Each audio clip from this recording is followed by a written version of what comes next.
무엇인지, 그리고 왜 우리에게 복음이 필요한지, 그리고 그 복음이 하나님의 뜻에 따라서 우리들에게 주어졌다라는 것을 계속해서 말해주고 있습니다. 그래서 이제 우리는 법 아래에 있는 것이 아니라 은혜 아래에 있는 자들이다라는 것도 우리에게 말을 해 주었습니다. 우리의 존재에 변화가 있었다라는 것을 분명하게 말해주고 있죠. 그렇기에 우리가 누릴 것은 예수 그리스도 안에 있는 그 영생을 누리는 것이다라는 것을 이제 6장을 끝내면서 우리에게 말해 주었습니다. 그러다가 바울은 갑자기 법과 그리고 혼인 관계에 비유하여서 그리스도와 연합됨을 우리에게 말해주고 있습니다. 우리 다시 본문 1절에서 3절을 한번 다 같이 한번 읽어보도록 하겠습니다. 1절부터 3절까지입니다. 시작. 형제들아, 내가 법 아는 자들에게 말하노니 너희는 그 법이 사람이 살 동안만 그를 주관하는 줄을 알지 못하느냐.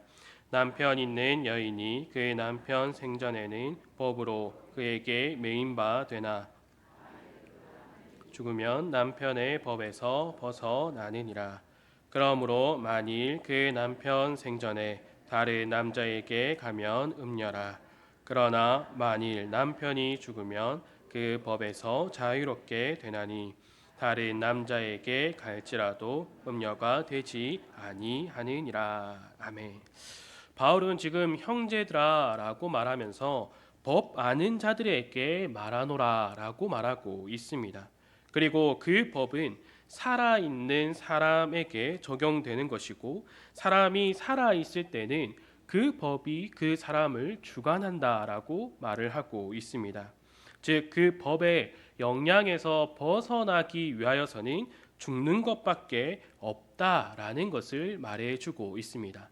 살아있는 사람이 그 법의 영향을 받으며 죽은 자는 그 법과 무관한 것이다 라고 말을 하고 있는 것이죠. 이어서 혼인에 관한 것을 말할 때에도 이와 동일한 것으로 말하고 있습니다. 혼인 관계에 있어서 남편이 아내를 주관한다라고 말을 하죠. 그리고 아내는 그 남편의 법 아래에서 벗어나기 위한 두 가지 방법이 있다라고 말을 합니다. 첫 번째는 그 남편이 죽는 것입니다. 앞서 법을 말할 때도 마찬가지였죠. 그리고 두 번째는 사람이 살아있을 때 법이 그 사람을 주관하되 그 사람이 죽으면 법은 아무런 영향력을 행사할 수 없다라는 것처럼 아내가 죽으면은 그 남편의 법에서 벗어나게 되는 것을 지금 말하고 있습니다. 바울은 우리가 원래는 누구의 법 아래, 누구 아래에 있는 자들이다라고 우리에게 말했습니까? 죄 아래에 있으며 사망이 왕노릇하는 그 아래에 있던 자들이었다라고 우리에게 말해 주었습니다. 그렇다면 죄가 무엇입니까? 우리가 죄라고 했을 때 어떠한 행동에 대해서 먼저 생각을 하지만 로마서 3장 9절에서 12절에서 죄가 무엇인가를 분명하게 말해주고 있습니다. 제가 한번 읽어드리도록 하겠습니다. 그러면 어떠하냐? 우리는 나으냐? 결코 아니라. 유대인이나 헬라인이나 다 죄 아래에 있다고 우리가 이미 선언하였느니라. 기록된 바 의인은 없나니 하나도 없으며 깨닫는 자도 없고 하나님을 찾는 자도 없고 다 치우쳐 함께 무익하게 되고 선을 행하는 자는 없나니 하나도 없도다. 아멘. 하나님을 떠나 있는 것, 하나님과 같이 하지 않는 것, 이 모든 것이 죄라는 것을 바울은 분명하게 말해주고 있습니다. 그래서 하나님을 알지도 못하고 찾지도 않고 모든 일을 하는 것에 있어서 다 무익하게 되는 것. 아무리 도덕적으로 선한 일을 한다 하더라도 그 사회 속에서 그 일이 정말 잘한 일이다라고 칭찬을 받는 일이다라고 할지라도 하나님을 떠나서는 그 모든 것이 죄이다라고 말하고 있는 것입니다. 이러한 죄 아래에 있기 때문에 죄에서 벗어날 수 없는 존재가 바로 우리였습니다. 혼인에 관한 법에서 남편이 죽으면 아내는 남편의 법에서 벗어납니다. 그런데 그 죄를 없앨 방법이 우리에게는 없다라는 것이 가장 큰 문제였습니다. 그렇다고 해서 그 죄에서 벗어나고자 죽는 것도 불가능했습니다. 왜냐하면 사망이 왕노릇하고 있는 그 아래에 우리가 있기 때문입니다. 그래서 예수님이 우리를 구원하시기 위하여서 죽을 수밖에 없었다라는 것이죠. 죽음을 통하여 죽음을 이기시기 위해서 예수님께서 우리에게 오셨다라는 겁니다. 이것을 히브리서 2장에서 우리에게 잘 말해주고 있습니다. 히브리서 2장 14절부터 보면은 이렇게 말하고 있습니다. 자녀들은 혈과 육에 속하였음에 그도 또한 같은 모양으로 혈과 육을 함께 지니심은 죽음을 통하여 죽음의 세력을 잡은 자 곧 마귀를 멸하시며 또 죽기를 무서워함으로 한평생 매여 종노릇하는 모든 자들을 놓아주려 하심이니 이는 확실히 천사들을 붙들어 주려 하심이 아니요 오직 아브라함의 자손을 붙들어 주려 하심이라. 그러므로 그가 범사의 형제들과 같이 되심이 마땅하도다. 이는 하나님의 일에 자비하고 신실한 대제사장이 되어 백성의 죄를 속량하려 하심이라. 아멘. 예수 그리스도께서 죽으실 때에 죽음의 세력을 잡은 자, 곧 마귀를 멸하시고 사망의 권세를 이기셨습니다. 그리고 예수 그리스도께서 죽으실 때 우리도 함께 죽었음을 분명하게 말해주고 있습니다. 그러므로 우리가 그의 죽으심과 합하여 세례를 받음으로 그와 함께 장사되었나니. 앞서 혼인관계에서 남편의 법에서 벗어나기 위한 두 가지 방법에 대해서 제가 알려드렸습니다. 그 방법이 무엇이었습니까? 첫째로는 남편이 죽든지 아니면 그 아내가 죽든지입니다. 예수님께서 죽으심으로 사망의 권세를 깨뜨리셨습니다. 그리고 그가 죽으실 때에 우리도 죽었다라는 것입니다. 앞서 그 법과 혼인의 관계에서 이것을 살펴보면은 우리는 사망이라는 그 죄 아래에 있던 자들이었습니다. 그 사망이 우리를 주관하고 있었죠. 그래서 우리는 그것에 벗어나기 위하여서 그 사망이 없어지든지 아니면 우리가 죽든지 해야 했습니다. 그러나 그 사망을 우리가 스스로 죽일 수도 없고 우리도 스스로 죽을 수가 없는 존재였습니다. 그러나 예수 그리스도께서 이 땅에 오셔서 그가 죽음으로 사망을 이기시고 그가 죽으실 때에 우리도 함께 죽었다라는 것입니다. 예수 그리스도께서 그 두 가지를 한 번에 성취하셨다라는 거죠. 그러면 이것이 무엇을 말하는 것입니까? 우리가 완전히 그 죄에서 벗어났다라는 것입니다. 더 이상 그 죄가 우리를 주관할 수 없다라는 것을 말해주고 있는 것이죠. 이미 그것을 말하고 있는 바울은 우리가 이러한 존재로 변화되었다라는 것을 말해주고 있는 것입니다. 그래서 앞에서 계속해서 그가 말하고 있는 것이 왜 우리에게 복음이 필요한지, 왜 그 복음이 우리에게 주어졌는지, 또한 그 복음으로 인하여서 우리가 이제는 법 아래 있는 것이 아니라 은혜 아래에 있다라는 것을 바로 말하고 있는 것입니다. 그것을 한 번 더 더욱더 정확하게 우리에게 이 7절의 법과 혼인의 그 비유를 통하여서 우리에게 알려주고 있는 것입니다. 우리가 완전히 죄에서 벗어났다라는 것을 분명하게 알려주고 있습니다. 그리고 나서 바울이 말하는 바가 있습니다. 오늘 본문 4절에서부터 한번 읽어보도록 하겠습니다. 4절에서부터입니다. 시작. 그러므로 내 형제들아 너희도 그리스도의 몸으로 말미암아 율법에 대하여 죽임을 당하였으니 이는 다르니 곧 죽은 자 가운데서 살아나신 이에게 가서 우리가 하나님을 위하여 열매를 맺게 하려 함이라. 아멘. 바울은 이 4절을 통하여서 지금 앞서 말한 것들을 정리해 주고 있습니다. 그리스도의 몸으로 말미암아 율법에 대하여 죽임을 당하였으니 법 아래에서 벗어났다라는 것이요. 또 이는 다르니 곧 죽은 자 가운데서 살아나신 이에게 가서 은혜 아래에 있게 되었음을 또다시 말해주고 있습니다. 그래서 그리스도 안에서 영생을 누리며 그것으로 그의 주관하심에 있고 또 예수 그리스도와 연합되었다라는 것을 한 번 더 말해주고 있습니다. 그리고 나서 우리들에게 말하고 있는 것이 무엇입니까? 우리가 하나님을 위하여 열매를 맺게 하려 함이라입니다. 우리가 하나님을 떠나 있을 때에는 하나님을 위하여서 할 수 있는 것이 없었습니다.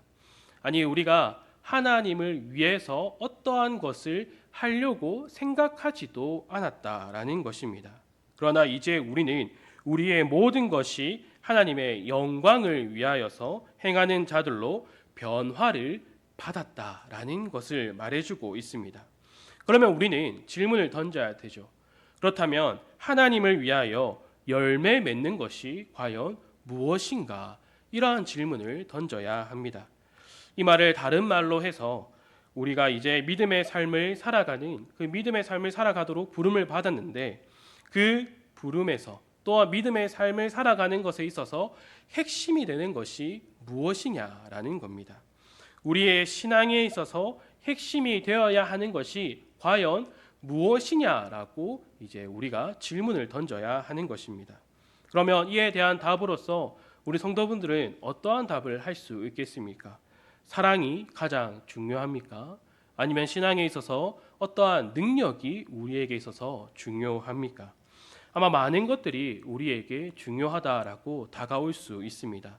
그러나 바울이 지금 중요하게 말하고자 하는 것은 바로 순종입니다. 그렇기에 혼인 관계를 이 7장을 시작하면서 말하고 있는 것입니다. 7장 1절을 다시 보면은 이렇게 나와 있습니다. 형제들아, 내가 법 아는 자들에게 말하노니 너희는 그 법이 사람이 살 동안만 그를 주관하는 줄 알지 못하느냐. 그를 주관한다라고 합니다.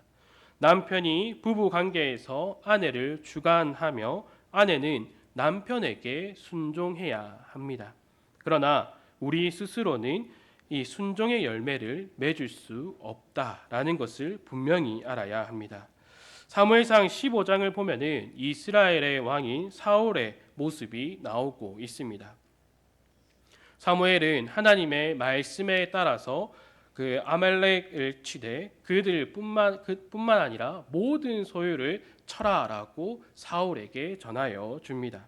그런데 사울과 그 백성이 어떻게 했습니까? 그 아말렉 사람들은 다 치지만 그들 눈에 보기에 좋아 보이는 것들은 남겨둡니다. 하나님께서는 그 모습을 보고 곧바로 사무엘에게 사울을 왕으로 세운 것을 후회하고 사울이 나를 따르지 않고 내 명령을 행하지 않았다라고 말씀합니다. 그 다음 날 곧바로 사무엘이 사울을 찾아가죠. 이때 사울이 어떤 말을 합니까? 원하건대 당신은 여호와께 복을 받으소서. 내가 여호와의 명령을 행하였나이다. 이렇게 말하고 있습니다. 그런데 한쪽에서 어떤 소리가 납니까? 양과 소의 소리가 나는지요. 그래서 사무엘이 이 소리는 무슨 소리입니까? 라고 말하자 사울은 이렇게 말합니다. 내가 끌고 온 게 아니라 무리가 끌고 왔다. 그 무리가 그저 자신들의 소유로 삼으려고 한 것이 아니라 하나님 여호와께 제사 드리기 위하여서 좋은 것을 가지고 왔다라고 말을 합니다. 다른 이유를 지금 말하고 있습니다. 그러한 말을 하고 있는 사울에게 사무엘은 가만히 있어 하나님의 말씀을 들으세요라고 합니다. 그가 전한 하나님의 말씀이 무엇입니까? 사울이 하나님의 말씀에 순종하지 않고 탈취에만 급하여 하나님께서 악하게 여기시는 일, 불순종의 일을 행하였다라는 그 말을 전해 줍니다. 이때도 사울은 무슨 말이냐? 나는 하나님의 명령에 순종했다라고 말합니다. 여기서 알 수 있는 것이 무엇입니까? 하나님의 말씀을 생각하지 않고 내가 좋아하는 것을 하면서 순종하고 있다라고 말하는 것이 우리들의 모습이다라는 것입니다. 내 생각으로 이렇게 하면 더 좋을 거다라고 말하면서 내가 원하는 대로 다 해놓고 나서는 하나님 말씀에 순종하고 있다라고, 다 하나님을 위하여서 했다라고 말하는 그 악한 모습이 여전히 우리 안에 있다라는 것을 보여주고 있는 것입니다. 베드로가 자신의 어떠한 다짐으로 순종할 수 없다라는 것도 그가 고백합니다. 그의 고백이 베드로전서에서 나오고 있습니다. 베드로전서 1장 2절을 보면은 곧 하나님 아버지의 미리 하심을 따라 성령이 거룩하게 하심으로 순종함으로, 자신의 힘과 노력으로 순종하는 것이 아니라 성령이 거룩하게 하심으로 순종할 수 있음을 그가 말해주고 있습니다. 하나님께서 택한 자신의 백성에게, 예수 그리스도와 연합한 자들에게 성령을 보내서 거룩하게, 즉 그 영혼을 죄에서 건져내 구별하여서 하나님 보좌 앞에서 하나님과 함께함을 통하여서 내 힘이 아닌 성령 하나님을 통하여서 그 하나님께 순종할 수 있도록 이끌어 간다라고 분명하게 말해주고 있습니다. 이전에는 하나님을 떠나 죄를 따라 살아가던 우리였습니다. 그러나 이제 우리는 우리의 모든 것을 버리고 하나님께 붙들린 자로, 그리스도와 연합한 자로 내 안에 있는 모든 옛 모습들을, 그 본성들을 성령 하나님을 통하여서 하나하나씩 버리도록 우리를 만들어 가신다라는 겁니다. 우리를 불순종의 자녀에서 순종의 자녀로 만들어 가신다라는 것이요. 이것이 바로 택함을 받은 자, 은혜 아래에 있는 자, 신랑 예수 그리스도의 신부임을 우리는 잊어서는 안 된다라는 것입니다. 로마서 8장 26절을 보면은 바울은 이렇게 말합니다. 이와 같이 성령도 우리의 연약함을 도우시나니 우리는 마땅히 기도할 바를 알지 못하나 오직 성령이 말할 수 없는 탄식으로 우리를 위하여 친히 간구하시느니라. 아멘. 우리는 우리가 연약하다라는 사실을 인정해야 합니다. 연약해서 죄의 본성을 따라 살아가는 것이 괜찮다라고 말하는 것이 아니라 우리에게 스스로 강해질 것을 요구하고 있지 않다라는 겁니다. 우리에게 스스로 그 믿음이 자라도록 해라고 요구하고 있지 않다라는 겁니다. 우리에게 스스로 순종하라라고 말하고 있지 않다라는 것입니다. 성령 하나님께서 우리의 연약함을 도우신다라는 겁니다. 우리는 기도할 때에 성령의 도우심보다 가정에 대한 기도, 그리고 나의 육신의 질병을 위한 기도, 내 앞에 있는 문제를 해결하기 위한 기도를 더 할 때가 있습니다.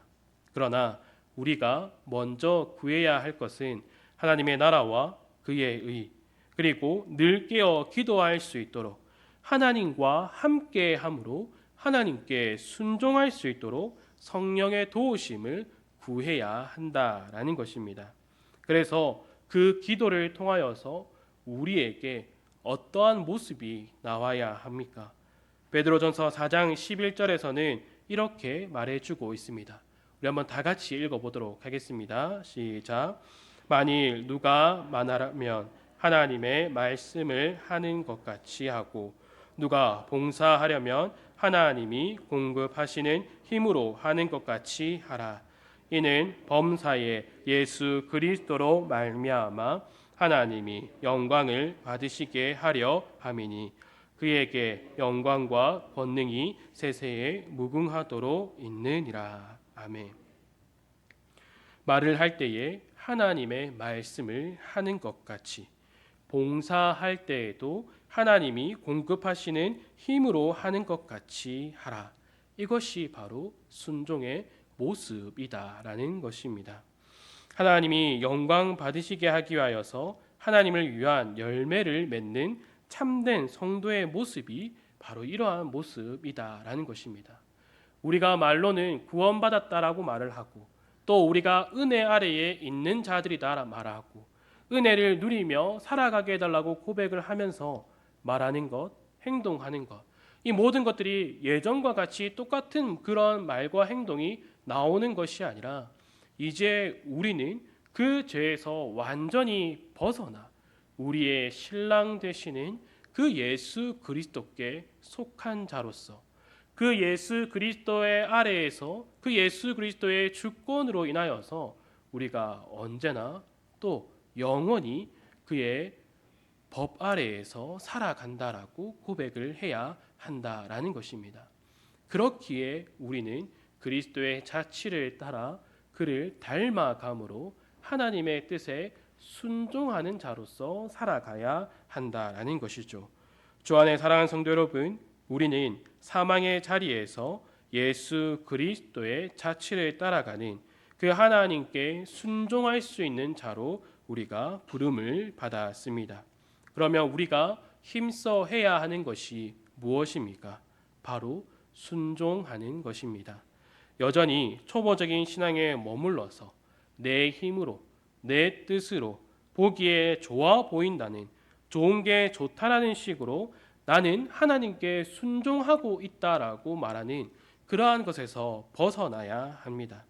하나님은 하나님께 순종하지 않는 것을 점치는 죄와 같고 완고한 것은 우상에게 절하는 죄와 같다라고 말씀하시고 있습니다.